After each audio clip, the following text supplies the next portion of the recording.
All right, we're on. Yeah, we definitely are. How's it going? Cool. It is going. It is going.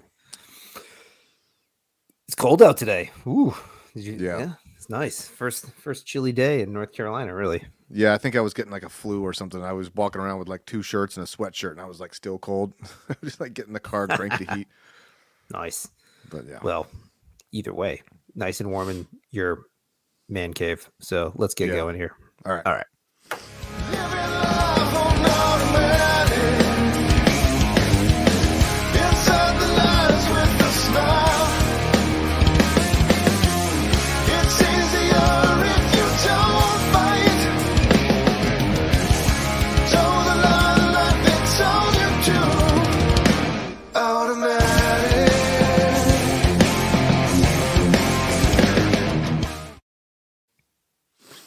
Ooh, buddy, this should be the podcast, episode 29, 29. clean shaven edition, pre-Thanksgiving edition. You know, I thought there was something that looked different, and I couldn't tell what it was. Nice. This is the classic, like, honey, did you just notice what I did with my hair? Like, oh, yeah, I definitely noticed. It looks great. Yeah, me and Sally got a big fight about it. She didn't compliment me. Ooh. No, not really.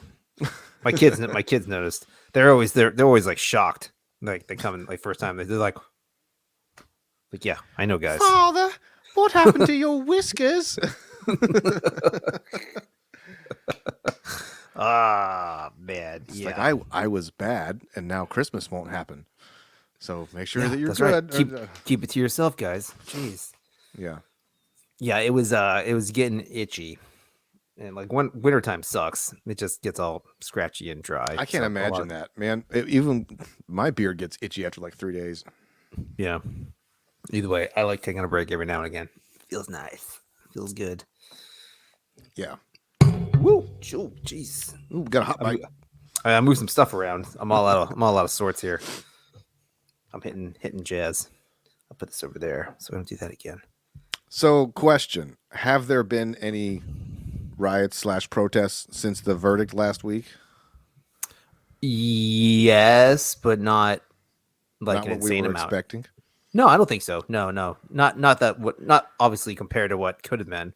Yeah, I gotta admit that honestly surprised me a little bit.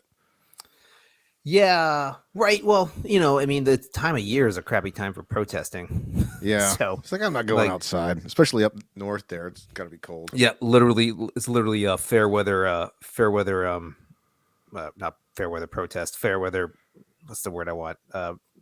Riding? I don't know. No. Ideals. Fair weather. Whatever. Principles. That's a good one. Yeah, sure. I didn't really have a phrase. It's just fair weather was the first thing that was coming to mind. But fair weather friends. That's all.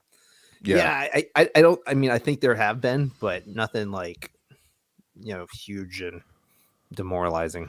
So maybe that's interesting, right? Like maybe Positive. Yeah. Yeah, well, maybe it illustrates that how much of a factor all the extenuating circumstances of last year were, right? So yeah, that might have been it. That was like a powder keg kind of thing. So a combination of everybody being locked down, plus it was summer, Mm-hmm. I Yeah, guess. for sure. I would think so. Yeah, I mean, like the pent up anger and frustration and weirdness of. Plus, it's probably not as satisfying to destroy businesses that have already been destroyed. You know what I mean? Like if they haven't had a chance to put the glass panes back on the windows, it's like throw a brick through an open window. That's not nearly as fun. Breaking plywood's not as fun as breaking glass. There's nothing left to loot, so they're just. Oh yeah, but yeah, like no, I don't think there's been a lot. I mean, I'm trying. I know I read something about some places, but again, I think that's just your normal big city terribleness. like Seattle and lots of areas that have those kind of Portland and all that kind of stuff that's normally throwing down on most weekends anyway. Yeah, I mean, there's that. It doesn't seem like there's any connection there, but there's that guy who drove a car into like 40 kids, like an hour away from there. But that's all. There's no. What is it about Wisconsin, man? There's a yeah. Good question. I don't know. Is it all the cheese curds? I don't know. I mean, can't be it could be I'm not gonna. completely unrelated, but it's just like a strange. Like before Yeah. last year, how many national news stories came out of? Well, I guess Minneapolis that's Minnesota, but still, Yeah. like that area up there, like The middle Northwest, man. What's going on there? Is huh. that what you call that region? The mid Northwest? No, it's not Northwest. The North Midwest. North Midwest. North I don't Midwest. know. I mean, that makes That sense. sounds right. Whatever. I'm not sure. That region of the country that's near Canada and cold. But yeah, Basically, like the lakes area. the greater Great Lakes areas. Yeah, I don't know. Yeah, I don't think right now there's nothing to tie those two things together. So as opposed to jumping on bandwagons and blaming people for stuff that they're not guilty of. Just wait and see what happens if anything ever comes out. Yeah. You know, it was weird. I was thinking about it today, and actually, this came up in another thing I was listening to or talking to somebody about, like mass casualty events kind of thing. Like usually it's like mass shooters and all that kind of stuff. Like, what the hell happened in Las Vegas? Like, what does anyone know why that guy did anything? Like, didn't that just drop off the face of the planet really You fast? talking about the guy who opened fire at the Jason Aldean show? Yeah, shot like 50 people got killed. I don't think. I mean, I haven't been following it. Well, there's nothing to follow. It's just the guy's dead, and I mean, there's never like a trial or anything like that. So, but it just kind of went away. Like, there's no reason. No one knows what happened. Can we? I mean, I don't know. Maybe not. Isn't that weird that you could never like? Is it possible? There's no. I don't know. I'm not trying to be like a conspiracy theorist. No, I mean, yeah, it sucks. That I mean, there's I guess like closure, or sometimes you would like to understand the madness. Yeah, I don't know the answer to that. Seems crazy to me that a guy can kill 50 people and there's no trace or anything about it that anybody knows anything about. But I guess that is possible. Sure. Yeah. Or it might be an open and shut case. Like maybe they investigated the dude and were like, oh, yeah, he was insane and misanthropic. I mean, right, but I didn't even hear that. Like, okay, but again, I'm just wondering. I just thought about it. Like, well, I mean, if you wanted to get conspiratorial, I mean, it other than the general push for no weapons, like, there's not really a narrative you can glom onto that, right? Yeah. So it's like it's a country music event, so it's clearly not like a white supremacist shooting or anything like that. So the usual bad guys, the usual suspects, even though I'm assuming the shooter was a white male. Right. Yeah, I think it was. Yeah, it was an older white guy. Almost invariably. So. Yeah, I mean that's if you're a betting man, that's what it is usually. Yeah. Yeah. Malcolm Gladwell had I used to be a really big fan of his, but who's that?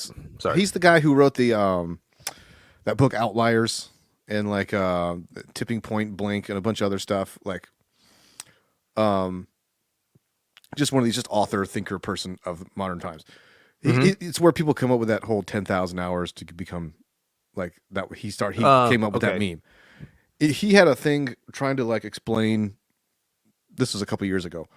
Like, why do you see mass shootings start out, or even like mass casualty events broader, right? Because then by doing that, you can include like Oklahoma City and like some other stuff. And it's like the people who are like, and this he's not conservative at all. I think he's probably pretty left wing.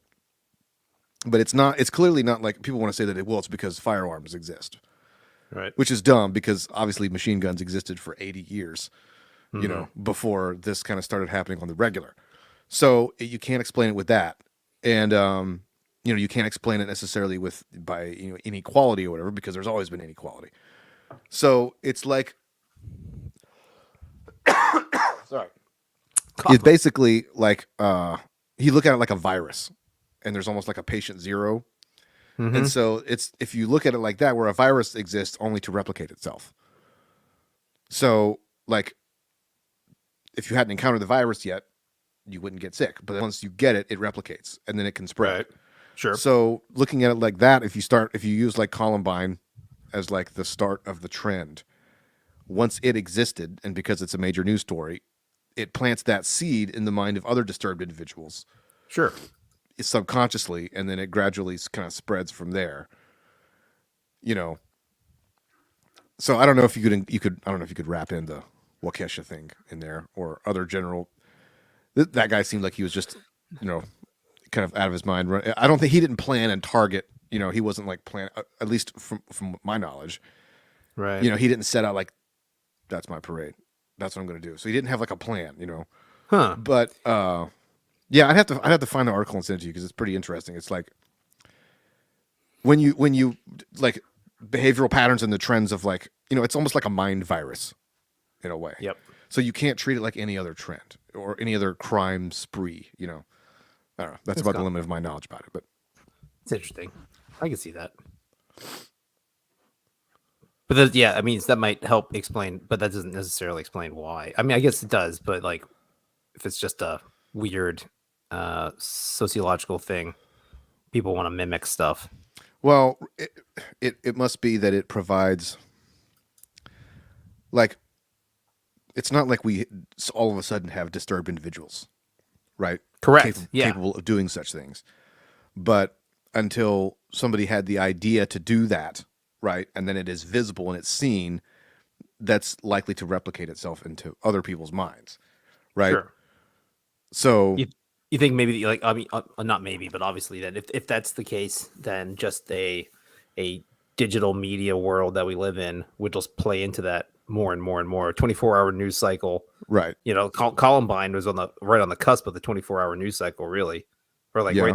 right in the meat and potatoes of it when it started, you know, getting real big. You know, like 4 or 5 networks just constantly pummeling news, yeah. and then that kind of stuff gets And really it was broadcast before everywhere. people had the foresight to be like, maybe we shouldn't publish these people's names everywhere, Yeah, right. right? And Yeah, so right. that was kind of the idea that like once they realized like this was coming from almost invariably an adolescent sense of outsiderness.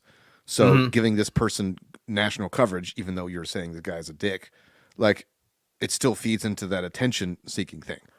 So Right. Yeah, because if gradually you were people started realizing that now you have news avenues of like there was a shooter. We're not going to say their name. We're going to say the name of the victims and stuff. yeah. Interesting.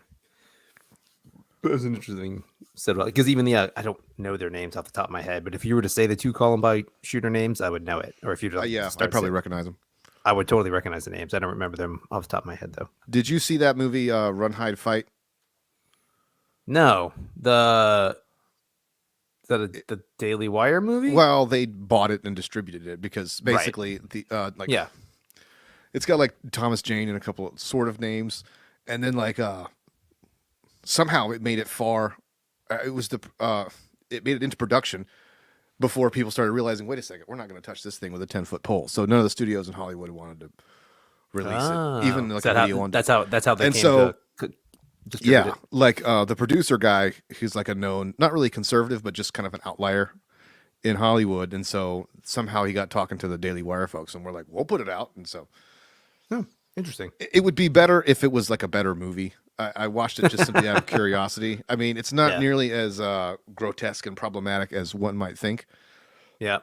but like just structurally and dramatic. It's trying to be Die Hard in a school, but it I gotcha. doesn't exactly. But it tries to make these points, like the shooters in that, like they're organized, they're like a gang of kids, and they're basically trying to live stream the whole thing so they can be like immortalized. And so it kind of takes that idea, then like exaggerates it to like a caricature level Yeah. to kind of make a political point, right? And you know, people are saying that's why the studios didn't want to touch it, because the media establishment is kind of what the movie is poking fun at. Like if you'd stop giving these people attention, they wouldn't do it, right? And so therefore, all the people in the news media are like, well, we're not going to cover this movie, right? We need you to.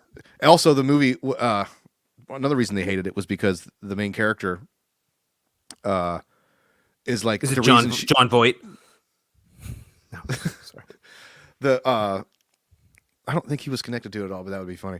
Oh no, like it's her resourcefulness and experience handling firearms, like because Thomas Jane plays her dad, that allows her to save the day. And so obviously people aren't going to like that because they're like, well, no. Guns are the bad guy here. So we can't have a movie that says that like proper understanding of firearms is a good thing, right? Right. So it was kind of doomed from the start, but Sure. it's very It struck the whole premise is not the premise of that actual movie, just the whole premise of like an outlet like the Daily Wire putting that movie out, which I now understand a little bit more about the background of it. But just it strikes me as just like Christian movies coming out that like you're Yeah. supposed to watch and like, and you're just like, that was awful. Like, and Yeah. it's and they some of them might be good, maybe somewhere along the lines, but even the ones that are good, you're just like, okay, that was good. The subcategory for a Christian movie, like it's not a good movie. So it's a weird. That's a hard thing to do, to make a really well made, well received movie that hits all the likes on the movie scale, and then also has a message that you want it to show. It's hard to do know what I mean? entertainment and a message at the same time. I mean, Yeah, I agree. That's what I'm saying in general, and I think like because it's painful when it's like a super woke movie. You're just like, oh my god, this is so stupid. Like Yeah. you know someone's just slipping like stupid stuff in just to prove a point. yeah, Like oh wow, 80% of the characters in this movie are LGBT. That's crazy. That's totally representative of Middletown, Ohio, yeah, or something like that. Or like I guess the right wing version would be like, oh, everyone's an NRA member and are married with 17 kids. Yeah, that makes total sense. That's how that goes. They're all yeah. the Duggars or whatever they are. Is that Yeah. that family? Yeah, something I like think that. that's right. I don't know. I've never seen it. I guess I would watch it, but I'm not super interested in following up on it. Yeah. My movie space is very limited. I like don't go to see a lot of movies. I did go see the Eternals, by the way. Gabe Oh, really yeah? wanted to go. Did we talk about that? No, but think we it's did. strange that this might be the only time where you've seen a Marvel movie that I have not. I know. That's weird, right? I heard it wasn't very good. Was it okay? That's what everybody I heard said. I was just like, well, seems like a normal, boring Superhero Marvel movie to me. Yeah, People whatever. shooting stuff out of their hands kind of movie. Yeah, it was fine. Okay. Yeah. I didn't hate it, but I didn't anything it, just like all the other ones. So Yeah. I'm biased. Bad. That Marvel movie stuff is reviewer. like it's like 3 seasons of a TV show that like everybody's telling you to watch. So it really it kind of only works if you just like watch it all. Like it's not Sure. it's not that this plot's super complicated, like, you know, bad guys, good guys, and whatever. But like what people really respond to about it is the long form arcs of the people. Right. So if you just popped in like Iron Man 3 or something, you'd be like, all right, well, there's some cool stuff blowing up, people flying around, but like in the context of all the other stuff, then you start to like, oh, you feel like you know these people, and then that's what makes it rewarding. I want to see Tony Stark develop as a human, not just a billionaire tech mobile. Well, I mean, you can Superhero. start with Iron Man 1 and work your way all the way through them, and it's pretty rewarding. It's going to take you a year to do that. Oh yeah.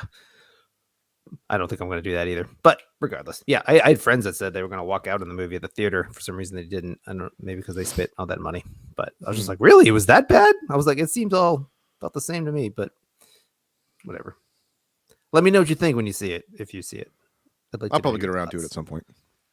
Yeah. Well, we were looking for something to do, and there's not much else to do. And there was a movie out, so we went that. We were basically biding our time to go see Ghostbusters. So that we're gonna go see that in a couple weeks, Right. sometime soon. I think that came out last week or the week before.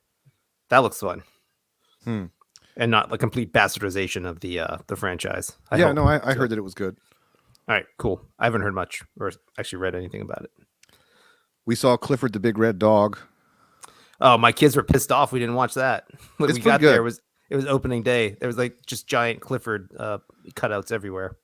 Yeah, and I can the good spoiler is that the dog doesn't die, right? Oh, Because good. I think we finally moved past that trend in dog movies. You know, it Is felt there like is there Well, a Clifford timeline where there's like where Clifford gets cancer? no, and but they I'm just put him saying, like, out? you know, any Okay. movie where it's like, you know, they've seen like for a while. What do you got? Like Old Yeller, Yeah. Marley and Me. Yeah. I've What's heard that one with movie's Tom pretty Hanks, rough. Turner and Hooch? Didn't the Hooch dog doesn't die? die? No. No, I thought Who so. He does dies, and then the other one has puppies or something at the end. Am I No. Mandela affecting myself on that one? I haven't seen it since I was a kid. I could be wrong. It's been a long time too. Okay, I didn't well, think Hooch died, but maybe. I don't know. Maybe that's why they never made a sequel, or did they? I don't know. No, but Clifford It's was like good. But the alternate ending to Beethoven was rough when Beethoven rips the face off that kid. He slobbers all over him. Yeah, It, Wait, or was that Harry and the Hendersons? I can't remember. Now I'm mixing movies up. Yeah, that would be like Harry kills John Lithgow at the end. and it starts like some sort of zombie apocalypse, like werewolf plague. Like, whoa, this movie just... This took a dark turn. Beethoven 2, Back from the Dead. Beethoven Cemetery. But yeah, so either way, the whole driver guy. Yeah, I don't know anything about it, so we'll see what happens. It's honestly, you think about like as many assholes as there are in the world. I'm surprised it doesn't happen more often. Yeah. You know what I mean? Like how many times like you go to public events, you know, like especially like something like a parade. There's people walking around.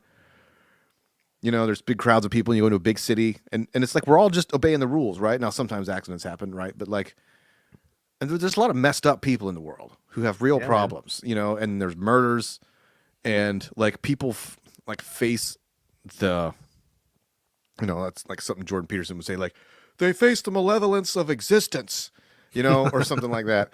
And it's like, I don't know, like everybody has those sort of misanthropic thoughts, you know, like if they say like, here's a big red button and you're just sitting there and you're like, oh, your subconscious is telling you to push the red button. Right. You know what I mean? And like you're sitting in traffic and like everybody's just like, you're like, what if I just went like just floored the gas and just like pushed all these cars out of the way? You know, like everybody kind of has those like insane thoughts, but like, you know, we're all socialized and hopefully mature enough people that we don't do that because we don't get that voice that says don't hurt people. I'm just really surprised that with the millions of people that there are, or billions of people in the world, that more people don't just lose it, you know? Yeah. And like drive into a bus, you know, or like, I don't know, I guess making a bomb, like that requires like planning and things like that. That's a lot of work. Yeah. More spur of the moment. Psychosis snaps. I could see that. If that's what this was, or this guy was out of his mind or something like that. Well, I mean, he didn't intentionally like go find a parade. It seems like. Well, also okay, actually, or maybe he did, but he like supposedly. I know it's just coming back to me. Some of the details that were coming out about this dude. Well, the police were after him for allegedly running over or attacking like his ex-girlfriend or something with a car. Well, he had just been let out on bail, right? Like a couple days something like that. But like he had posted like something on his Twitter or something like that. It's just like how to get away with running people over or something like that, like literally like a few days earlier. So see, I heard that, which just seemed a little too on the nose. So like I didn't look for like 5 sources for that. I just heard that. Because like I'm now in the spot where I hear something on the news and I go, I don't fucking believe it until I hear it like 7 more times and I talk to somebody else. But that's just a sidebar. Yeah. No, I mean, okay, so yeah, either way, it could be all bullshit. I don't know. But or maybe it was more intentional, like you said. So if he had something about talking about wanting to hit people with cars, yeah, I guess the difference it wouldn't be he wasn't targeting a specific person or group. Oh, sure, maybe not, but you know, it was just his way of lashing out against the universe, right? Life. Sure. Yeah, I get it. Yeah, I don't know. I get that. I don't get that. I get the explanation there if that's the case, because it's not like Wisconsin 7-year-olds were making this guy's life a living hell, or however old most of those people were that got smacked. Yeah, it's crazy, man. Because we're doing a parade this weekend with my daughter's dance stuff. Which I would never think that was like, we're going to like Swansboro, North Carolina. Like, that's nothing. But then again, I don't know how big this town was. Probably not a huge town. Well, I guess the law of averages, right? I mean, think about how many parades happen every year. Yeah. No, I think we're safe, but it's just one of those weird things to think about. Was I telling you about that? I read this really cool thing about people think that trying to explain why ancient Romans were so insane. I think you did mention that. Well, okay, so it sort of relates, but like, so people have been, arguing for hundreds of years, like, why did the ancient Rome, what really caused the fall of the Roman Empire? Was it sort of death by 1,000 cuts, or was it like one thing or whatever? And people have all these theories and stuff like that. One of them is like, it's well known that the Romans, they built all these fancy aqueducts to like move water around and stuff like that. They were like, pretty advanced in terms of engineering for their time. but they didn't know how toxic lead was, so they used lead to like line all of their pots and stuff like this. Sure. Mm-hmm. And it wasn't until much later, like over the last like 100 years, when we realized that lead poisoning is toxic to people. But it takes time to do that. So, if you posit the question, like, why was it that this society that was so advanced in some ways, right? Like they're advancing like philosophy and architecture and all this kind of stuff, and yet they haven't. But yet they're all like every emperor you get is just like murder these people and let's torture these people, and like like the idea of like where the term decimate comes from, where like to motivate the armies going into battle, they would just, if they didn't do well, they would like randomly just kill every 10th soldier. Really? And they would make the other soldiers do it as a way of motivating the army. I didn't know that. So that's crazy. And it's like if you even just a casual perusal of like the lives of like Caligula and Tiberius and Nero and these people, like just the wanton disregard for human life, that's probably not that uncommon, right? Like emperors have been like murdering huge groups of people, but like there was a particular sadism with ancient Rome. Like they just invented different ways of crucifying people where I read about this one thing, like that's true. Like they would put people on like a seesaw. It's like some Squid Game shit. And they would have like hungry lions on either side. And so the people would have to try to push up to get away from the lions. And when they did that, the other people would get grabbed by the lions. And like they wouldn't feed these lions for like weeks. And so, and everybody's just sitting there in the Coliseum just watching, like, oh, look, he just ripped his arm. I mean, it's just like, it's insane. Yeah, I mean that's just like who's gonna get eaten last? Because like when that first person goes down, then the seesaw goes. Yeah, down. I'm not exactly sure about the mechanics of how the seesaw thing works. Game over. But game over. And they would crucify people and like hang them upside down, and they would line the roads outside of the conquered cities, all that kind of stuff. And it's just like, yeah, ancient people were bad, but the Romans. Yeah, they had all. So yeah, the theory is that. Yeah, go ahead. Yep. Well, it's that lead poisoning has been known to have psychological damage. And like, especially when you think about like these people who were like part of the but like the imperial clique, right? Like, they're all like intermarrying with each other, and then they're murdering and stuff like that. Yeah, you throw inbreeding on top of. Right. So like, that's not good. Somebody like Nero or Caligula who had like grown up there had been, basically lead poisoning for their whole lives. And they would specifically the aristocracy, like the senators and they would drink this sweet wine out of these little receptacles, and then they were all like lead lined. So it not only makes them crazy, but it makes them crazier compared to the rank and file regular Romans who, just lived out in the Italian countryside. Interesting. So it's just like, I don't think anybody's trying to say that it's like an explanation, but it's one part of many, I don't know. It was interesting. What's our great national lead poisoning? I don't know. What's that? I mean, social media. I don't know. The internet. Yes, social media is one of them. I mean, just a general sense of narcissism. Yeah, fed on by social, or definitely fed by social media for sure. Well, and the fact that like you have to be kind of insane to want to run for office. Oh, good Lord. Yeah. Right. Because that's one of my favorite points ever. Like I would never, you can't trust somebody who wants to be the leader of the free world. That's too much power.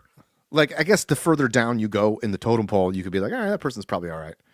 Yeah. Right? Sure. Like if somebody's running for like city council or mayor or something like that, you're like, all right, but like the higher up you go, the more almost like a detached from reasonableness you have to be, because you have to be able to shake off the criticisms of millions of people.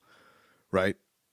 But then you have to care so much about telling people what they want to hear that it has to like pull your psyche in two different directions, because you have to be so in tuned to try to reach people where they are, but you have to be detached enough to where you don't let it get to you when people decide that you're the new Hitler.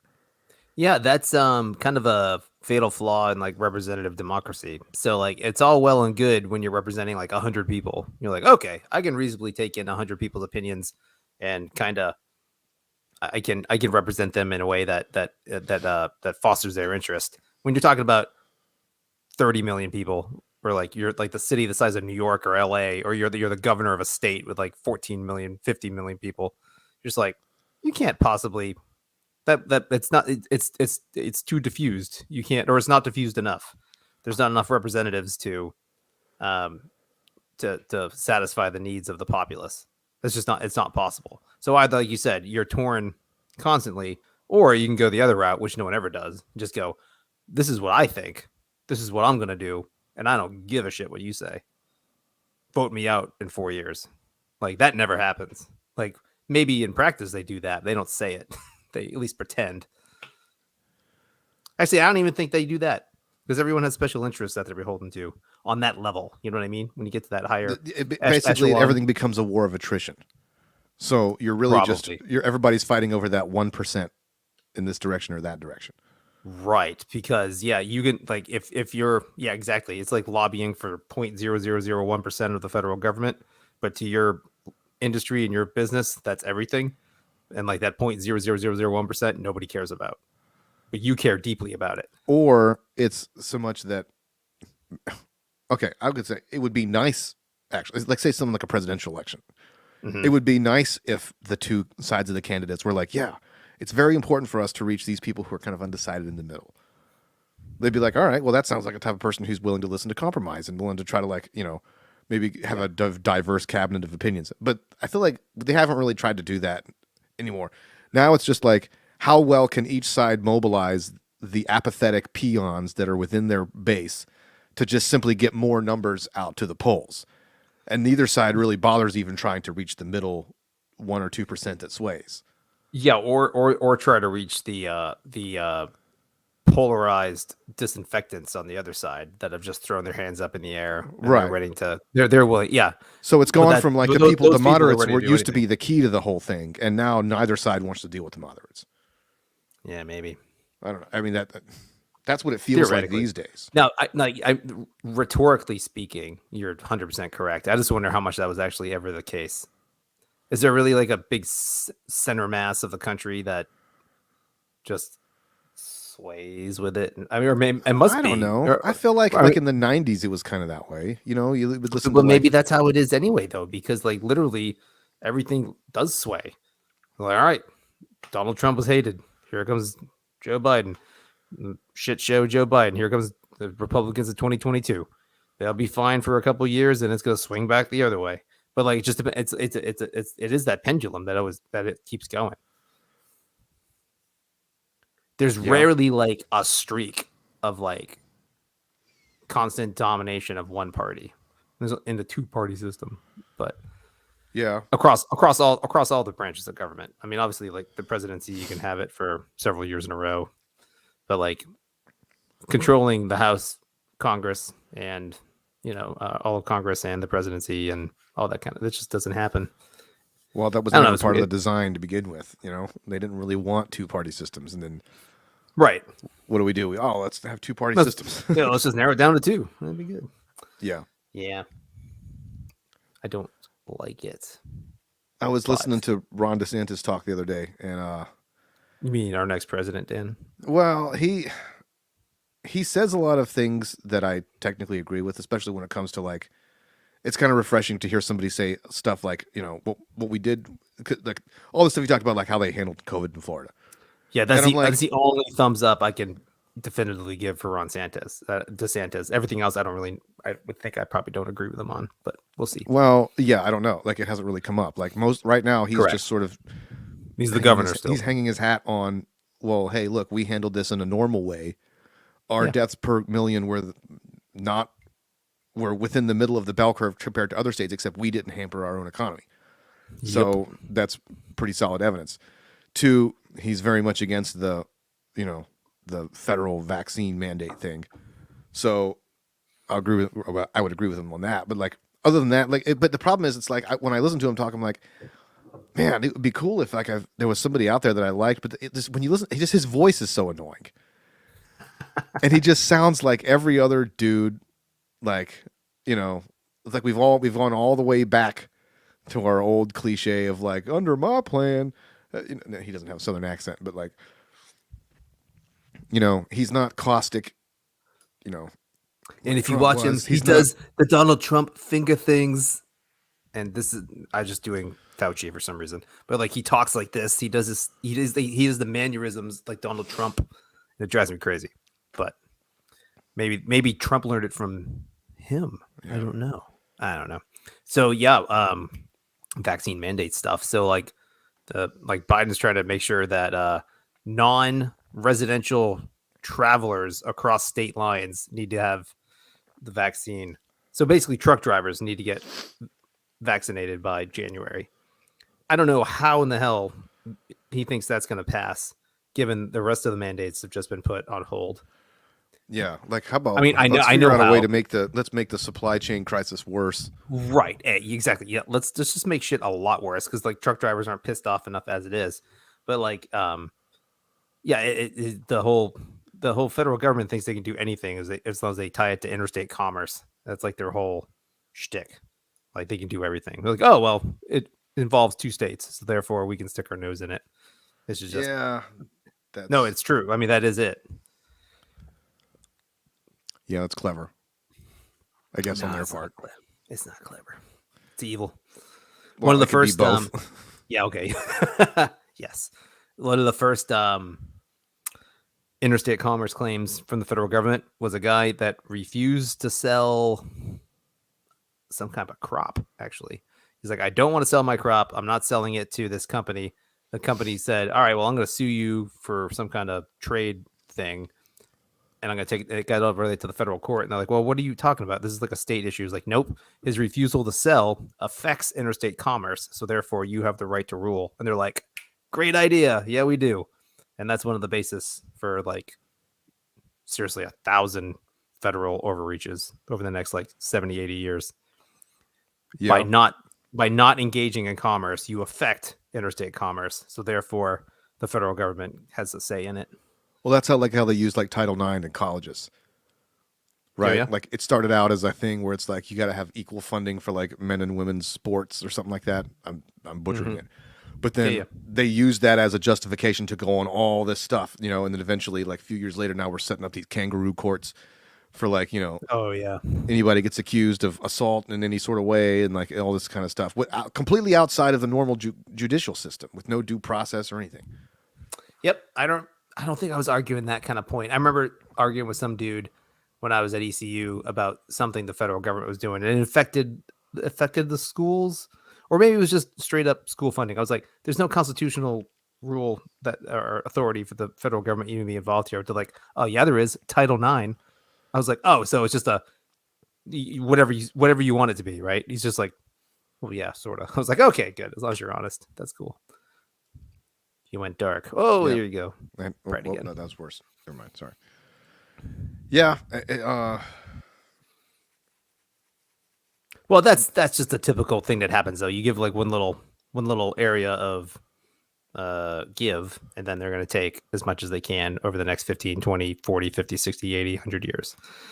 They're not going to the power is not going to be relinquished. It's going to be expanded as far as it possibly can. Yeah. Almost without fail. They just keep pushing the price tag. I mean, that's what education is. Oh, yeah. Right. Especially these public universities, That used to annoy me so much because it's like there's no market forces driving these things. Like, no. And not even necessarily much like market forces because, like, otherwise education would only be a luxury of the rich. But, like, the idea that specifically, not with technology, but sorry, go back. Oh well, going. Right, that would eventually change it, but yeah. Yeah. But it was just the idea that like, I just remember sitting in class being like, nobody cares. The staff doesn't care. Like they hire these TAs who are 2 years older than me, right, to actually teach the class because the actual professor who's written some books barely speaks English, and then it's a crapshoot if your TA might not even speak English, but like they're paid low enough that they have to be there. Yeah, so it's like. It was just so frustrating because it's like the quality, they basically made it so that only the smart driven people would succeed. Yeah. Right. But you can do that, but in two ways. You can either have a challenging, like rigorous academic culture to where only the smart and driven people succeed, or you just be really crappy at teaching, in which case only the smart people succeed. right? Except that the second option requires way less effort, and that feels like especially that's what I encountered. Like nobody cared. Yeah. The advisors Well, were like, I don't know, take that class, and because as long as the stupid basketball team kept winning national championships, there's always going to be a line of people around the block wanting to go to that school. You yeah. know? Well, it's even worse than that though, man. Because like I know there's a little bit more of a higher achievement level at like UNC or something like that, in like Chapel Hill. But at any of their state schools, there's the next tier that nobody gives a crap. They get your money, and you get through just as a shit show of a mediocre education, Right. with 30,000 less brain cells and hopefully just a couple STDs. And they give you a bachelor's degree that's markedly worthless. But you have to buy our gold plan. I'm like, what's the gold plan? The gold plan is you don't get financial aid this time. Now you got to take out an even larger loan to go to graduate school. And if you get one, now you can get a job. Oh, get a job where? Here, teaching the same bullshit that you got taught. It's like a pyramid scheme. For a little bit more than a manager at McDonald's when you first start. Right. It'll be good. Yeah. Right. Yeah. No, it's a total scam. But yeah, that's college. We talked about that. Continue to talk about it. It'll be fun. But yeah, I didn't I wasn't impressed with my college education. All in all. I mean, it worked for me. I think I was one of the maybe not one of the last round of people. Our era, our age group, not necessarily you per se, are the last ones that can kind of get like a mediocre college degree and then maybe get a job. I think the last like 15 years or so, it's just going to continue to deteriorate, where people are just like, this piece of paper means nothing. I could care less if you have a college degree. Yeah. No, I mean, not for every. I don't not for really every work field. in the. Yeah, I mean, Yeah. What your degree's in what, business? Yeah. Yeah, well, that makes sense. You know, you don't need a business degree to start a business. It's not a thing. It's not required. No, but like I did do like I specialized in logistics and supply chain management, and I actually did that kind of thing for other companies. Like I didn't start. That's not what I do now. But like when I came out of college, I worked in production control and supply chain and purchasing and warehousing. Yeah, see, that makes logistics. sense. That sounds terribly reasonable. Yes. Now there was 6 people in my focus in the business degree. There's probably 400 business students. There were 6 people in my concentration. The rest of them are marketing, finance, and something else, which fucking marketing. Like, I got a marketing degree. Do you need me to be your marketer? I'm like, no. No, no one Don't get me hires a started on marketer. marketing. Marketing is the bane of my existence. Sorry. But Yeah. yeah. I mean, it look, was I got a funny. music degree, so Yeah. I mean, granted, I sort of use it, but like I could have learned a lot of the stuff I know outside. Well, maybe not then, but like there was a cultural exposure to like the university scene Yeah, sure. around the arts and sciences. I don't know. I'm of two minds of it, because I do kind of like that nerdy esoteric stuff, while at the same time recognizing that like there is no like economic utility to it specifically. Right, Yeah, because do you, like do you like it for like whatever the tuition was per semester? Like, yeah, would you pay? I don't know. Would you I mean, pay for it that was- now?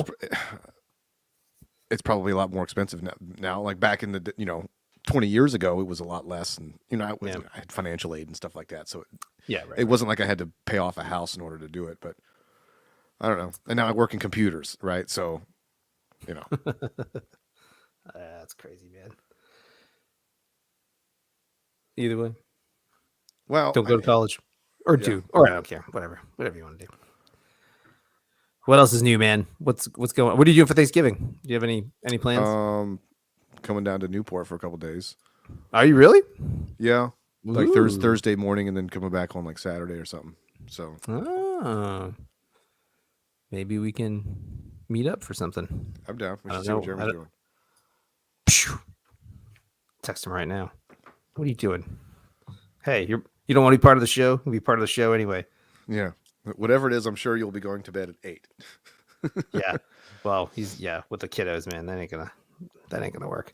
We'll see what's up. Well, if you're leaving Saturday, that might suck. But like I know Friday night we might be doing something. But like, I don't know, actually, we're pretty busy, so we'll see what's up. Yeah, If we do anything. it is what it is. Yeah. What is it? I saw a thing the other day. It was like growing.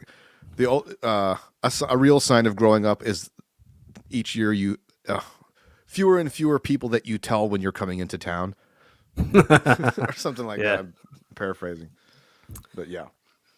Well, I mean, everyone's busy, man. I mean, you got to hang out with your family. That's the whole point of coming down. I get it. Yeah. I only talk to you once a week, Dan. It's all right. 29 weeks in a row here. It's all right. Well, not in a row. Close. Either way, So here's another one along the same lines as the lead-lined crazy Roman theory. Was that have you heard of like the sleeping sickness? Basically, it was like not this, by name. Yeah, neither had I. It was this pandemic that happened in like the 20s, and relative to like the Spanish flu that had just happened, it was kind of a footnote relatively in terms of like numbers. But it was weird because it went along for a long time, and it was basically like I think they said it was some sort of bacterial thing.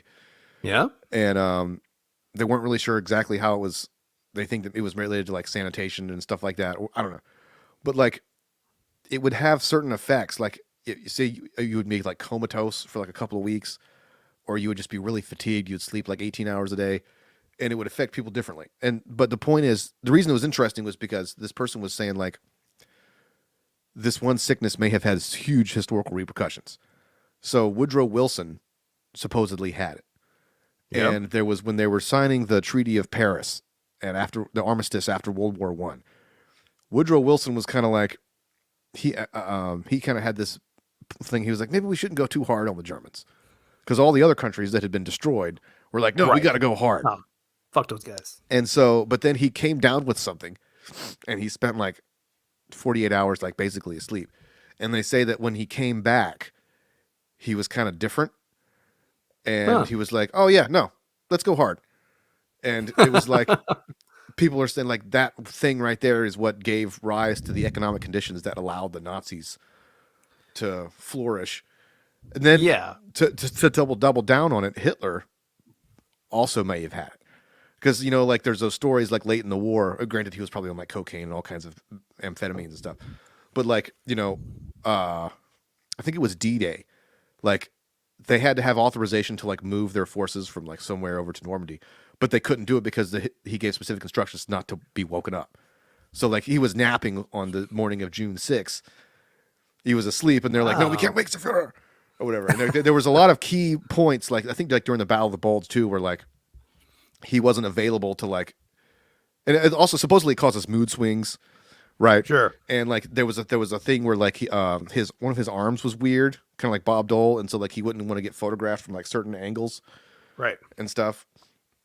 And basically, it's kind of not really a conspiracy theory, but it was basically saying that like, you know, this particular strange ailment kind of popped up at very key points, like how different would the 20th century had gone had Wilson like not pushed for all the stuff of the Treaty of Paris and stuff like that. I don't know.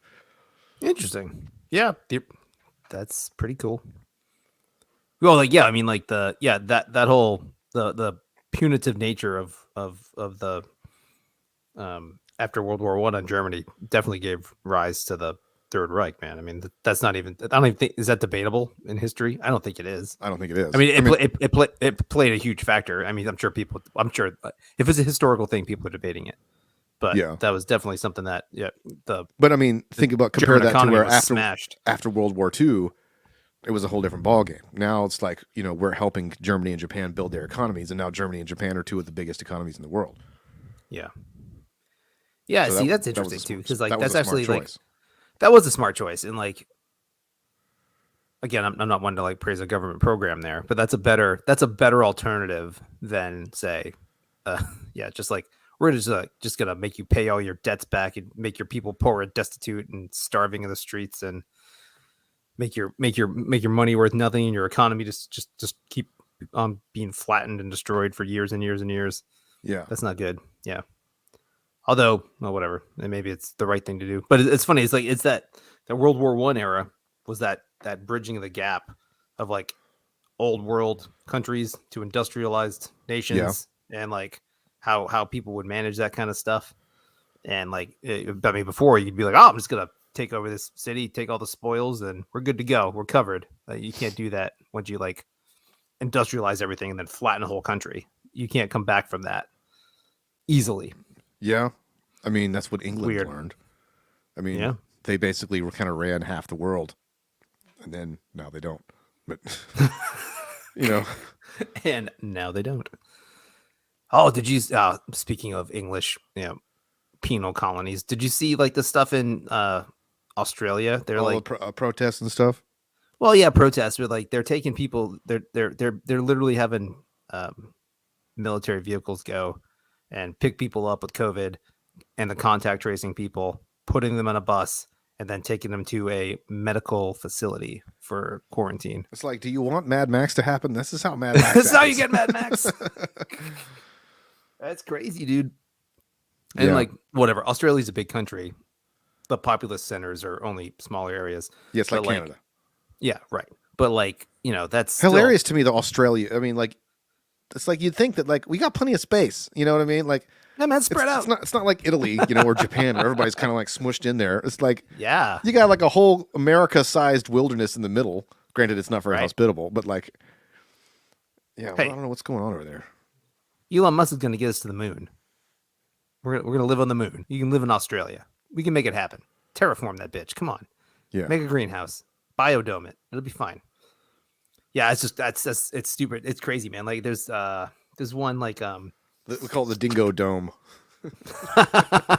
nice. Welcome to the Dingo Dome. No, there's a publication out of there called Quillette or whatever. Not pseudo. They're like, intellectual dark web adjacent kind of stuff, even though they say they're not. But like the Australian people that are legit Australian people are like, why is everyone shitting on Australia? We're doing okay. They're like, they're taking people out of their homes and busing them to concentration camps. Like, how are you not upset about this? You're supposed to be like quasi-libertarian. Like, they're just like, you know what? If you don't live in Australia, maybe just keep it to yourself. Don't say anything. They're like, oh my God, it's crazy. But like, whatever. That's a bonkers place. And it's not everywhere in Australia, but it's like the very populous centers have lost their freaking minds. Yeah, that's Much like weird. many people in our area, but it's scary. Didn't they do that? They did that gun buyback thing, right? Yeah, That was like a long in the time 90s, ago. 80s Yeah. or something. Yeah, everyone's toting that. Australia's great. There's no mass shootings like those crazy Americans, and we have very low instances of violence and all sorts of stuff. Even though the United States has very low instances of violence Relative to the population. Yeah, statistically speaking. But like, try rounding up a bunch of people with the military vans. That's not gonna. I mean, I'm sure that'll work in some spots, but there's certain parts of this country that will not go down. God forbid. Yeah, they people try talking that. about like the America's gun violence problem, and it's like they say that like there's a couple of points. It's like they try to compare like America to other countries. Like, well, we lead in the list of all this. I was like, you can't compare America to like France, right? Like you got to compare America to Europe, and if you look at Europe as a whole, like everybody's fighting and hating each other, and like Right. there's all kinds of diverse ethnic groups and backgrounds and stuff. Yeah. Like that's the comparison. Right, that's the stuff like we've talked about. Like there's so many groups in this country, too many regions, interests, and all that kind of stuff. It's almost pointless to use it as a demographic on its own. Like there is no U.S. demographic. I mean, there is, but like, the 6 or 7 regions of our country are so diverse and so different. It's not even funny. And then within those groups, like states and regions and rural and urban and there's all sorts of even with North Carolina, it's pretty diverse. coastal mountains. Like it's crazy, man. Yeah, North Carolina is very diverse. Maybe So we yeah, should split you're it right. up. You're right. Exactly. Yeah. Yes, we should, of course. But then obviously, yeah, you're right though. Like it's comparing. Like you should compare you should compare all of Europe to the United States. And people go, "Oh, that's crazy." Like Scotland and Spain are completely different. Like, yeah. Right. Massachusetts and Kansas are completely different fucking planets. Yeah. They really are. So that's not an unfair comparison. But yeah, that'll never happen in the United States. And like, you could argue that it's exacerbated by the fact that because we're all one big country, we have this need to have uniformity, right? So, correct. Like, I don't think people in Europe. I mean, I guess you got like Brexit and the European Union and stuff, but yeah, but how's that going? Yeah, that part's not going well. You know what I mean? Yeah, but there's there's distinct Italian culture there's distinct British culture. You know, every right. Like there's no homogenous desire to be one. Right. But over here, because we're all part of the same country, and because everybody who runs for president has to try to appeal to like all these different, like how are you going to be all things to all people?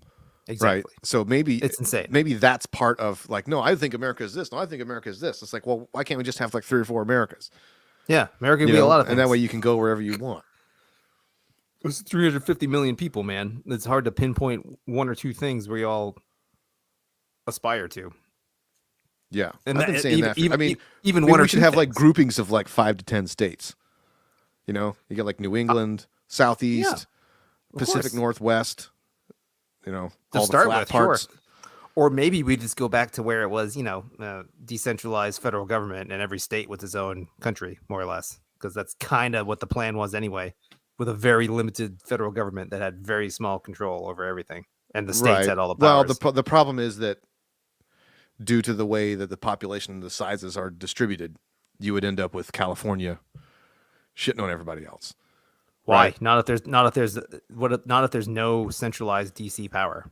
Then who cares what? Well, California but then economically though, you know, you got like, you know, what's like a landlocked like Wyoming. You know, they're basically going to be at the mercy of all the other states. You know, like California has all these ports and all these natural resources and stuff, and like Texas, and so they're going to be like, you know, it's going to be almost like a sort of a feudal system. Or just like every other country on the planet. Like there are some countries that are geographically blessed and some that aren't, and they have to survive. Yeah, there are countries in Central Europe. Well, you know, like Bulgaria and like Croatia. You got a problem with Bulgaria? No. God damn. My great grandmother is Bulgarian. Kazakhstan. Well, yeah, but then also those are just offshoots of freaking Soviet satellites that were just been oppressed for ages. Where they used to be just populated by gypsies, and then the Soviets killed all the gypsies. Right. So that's again a very multifaceted issue there. Yeah, you're right though. Like regionally though, there's no reason that it can't be a regional thing. Southeast, Northwest, Midwest, Texas.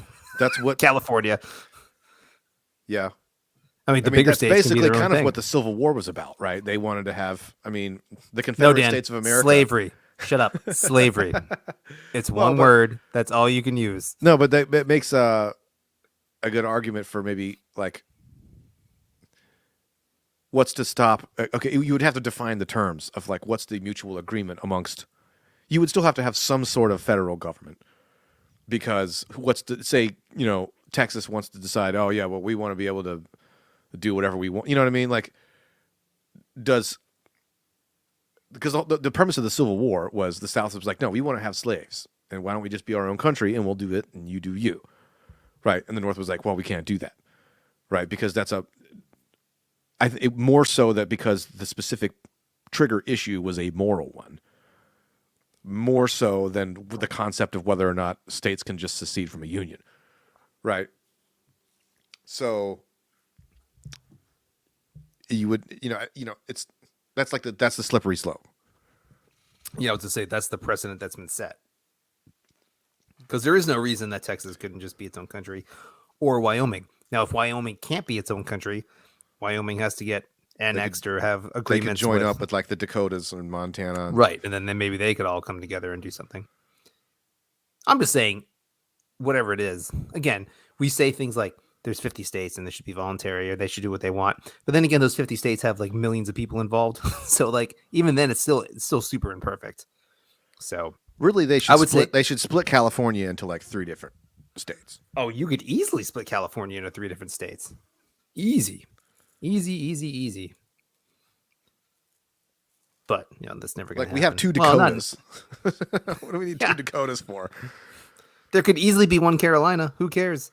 Well, yeah, you're probably not that different. It's not.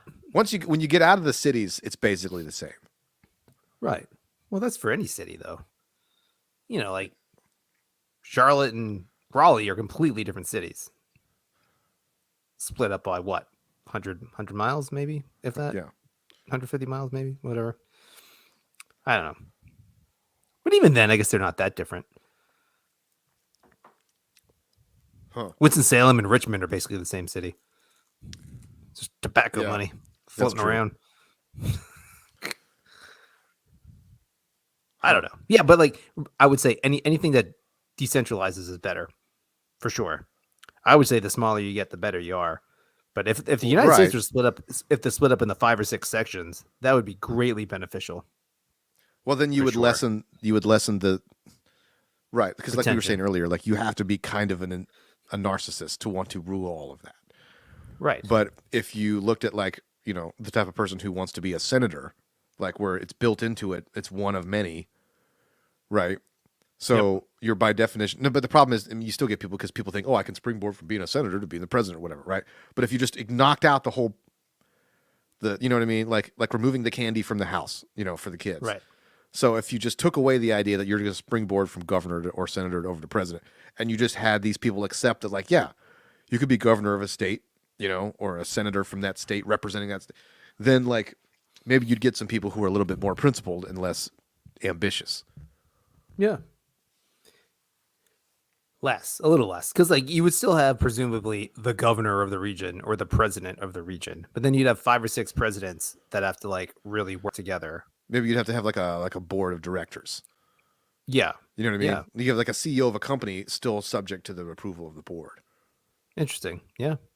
So you'd have like a council, the council of the Southeast, a fellowship, if we will, a fellowship of the Americas.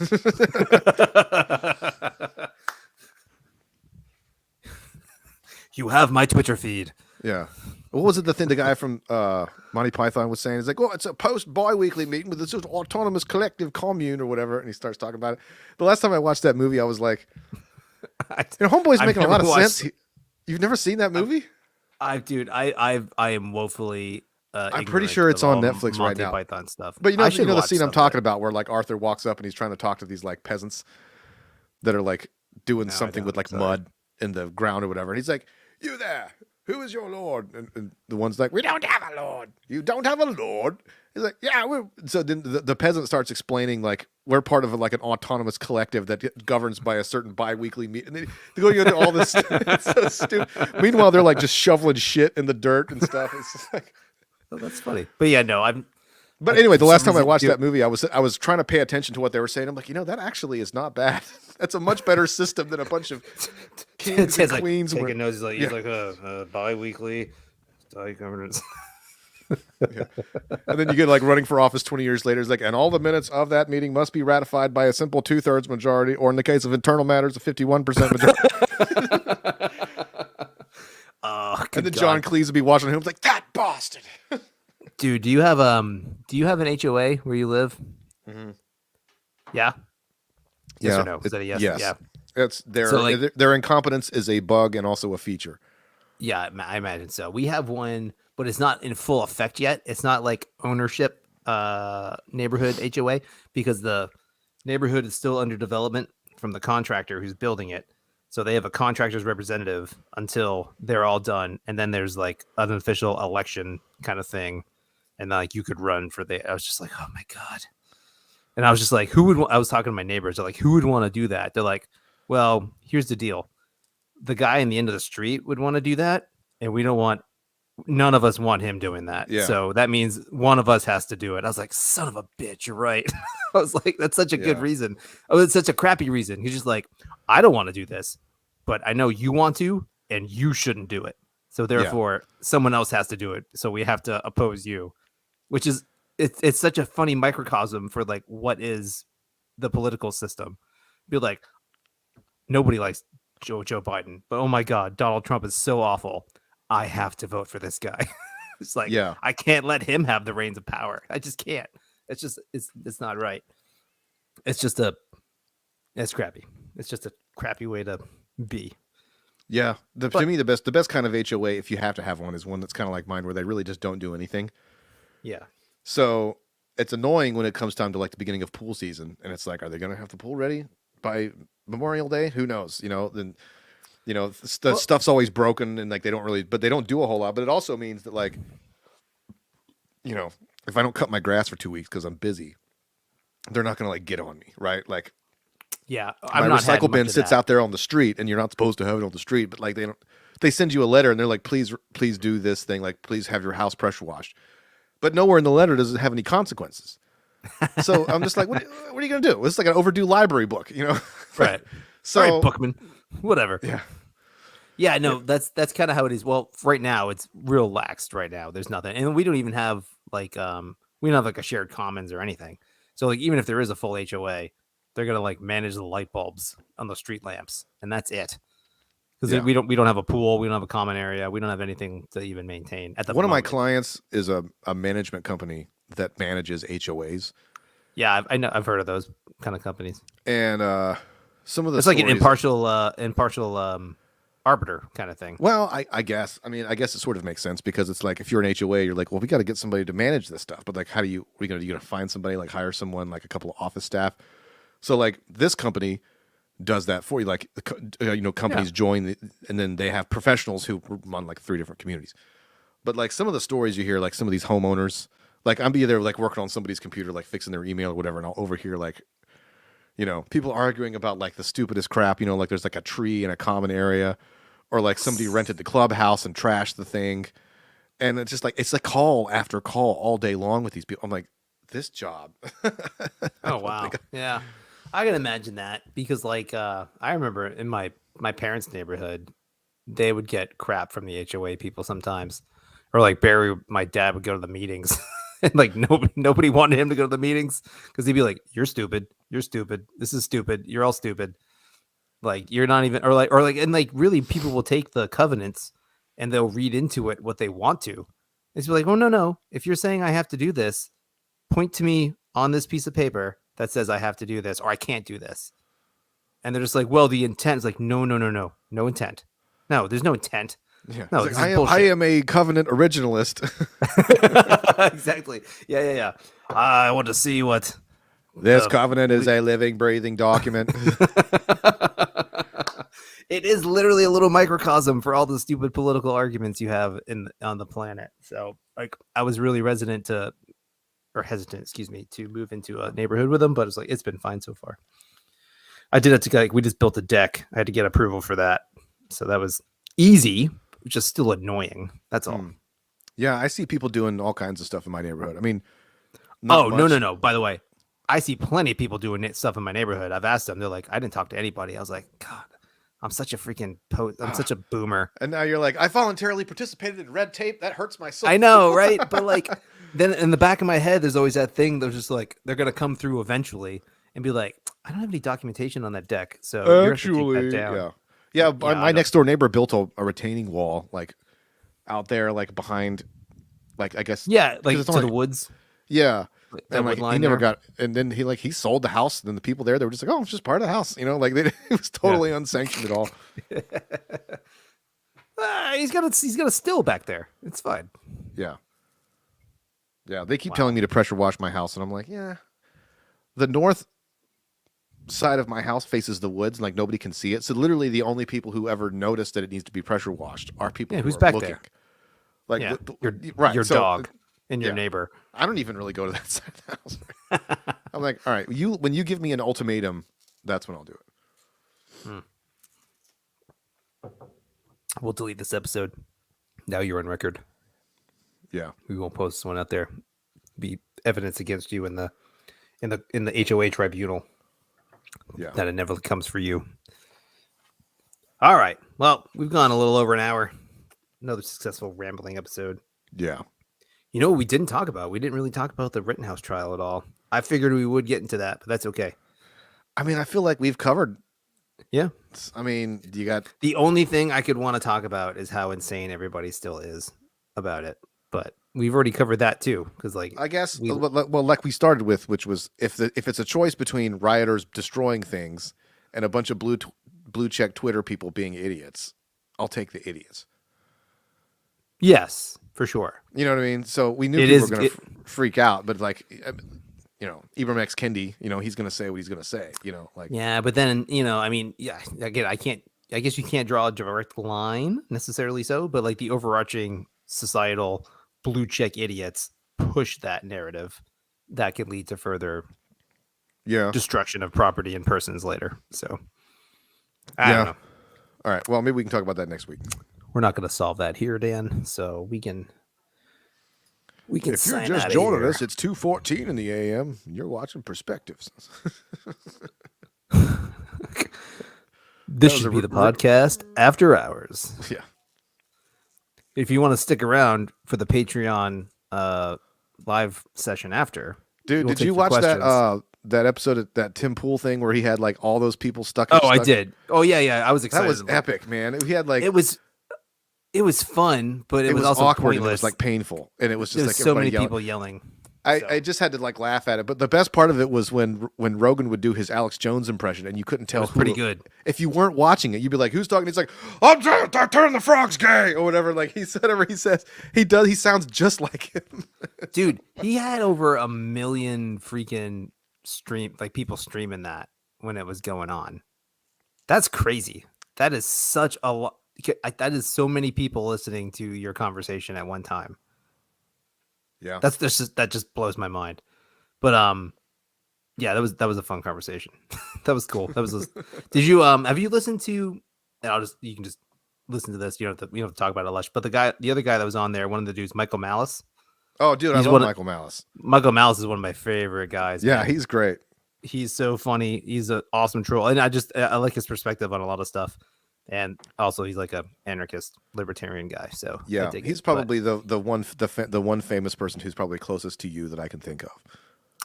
Oh, I feel good about that. Well, because he says everything with kind of a smirk, right? So like there's a laughter at the absurdity of everything, right? Where you're just like, what are you gonna do? You know, like yeah, it's true because like he's not like an asshole about it. He doesn't get angry. He doesn't yell. He's very jovial. Yeah.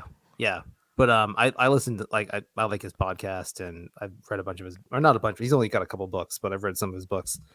But yeah, which I is like him. Speaking for me a lot because I don't take the time to really read a lot because I'm illiterate. I was elected to lead, not to read. Not to read. Okay, we were trying to leave. Here we go. All right, we're out of here. Let's do it. Fish.